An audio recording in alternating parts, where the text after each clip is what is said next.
They freaking did it. With Wrexham's 3-0 win over Charlton and some other results, they confirmed their promotion to the championship for next season, and they make history in the process, Vic. They do it by back-to-back-to-back or threesome.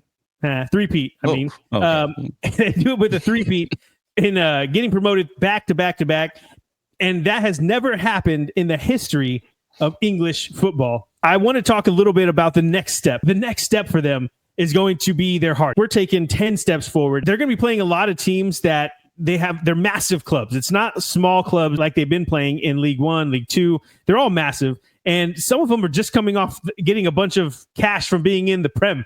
And then obviously they have a lot of billionaires backing these teams now. It's not just, I don't want to say, let's put it this way.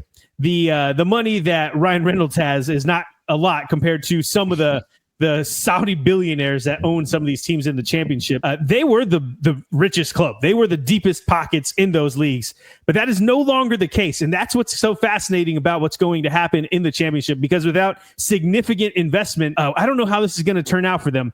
Because put it this way, Birmingham were the team that won League One. And at the moment, because they have a game in hand, they are on 105 points in League One. So they're just dominating. And just to put that in comparison, Wrexham got promoted automatically as the second team, and they have 89 points. So there is a really big gap between them. And now they're going to be playing a bunch of Birminghams, essentially, in the championship.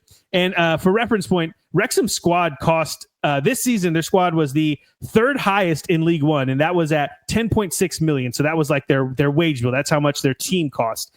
Birmingham was at 16 million. But taking a look at the championship, though, Vic, the top was Leeds, and they got promoted, obviously, so they're not going to be there. But either way, just kind of for reference here, Leeds, their squad is 36.7 million. So we're talking about 26 million more, almost 27 million more for the team that they had. The second place team was Burnley with 29.5 million. So we're not talking about Wrexham could get away with 10 million and being the best in League One, League Two. They would be the third lowest team, or the 22nd out of 24 teams with that wage bill in the championship. So I don't say that to say that they can't do a four-peat. All I'm saying is that this is going to be a very interesting next step for them, as they're no longer going to be the biggest fish in the small tank. Is that what you say? They're going to be a small fish in a big tank.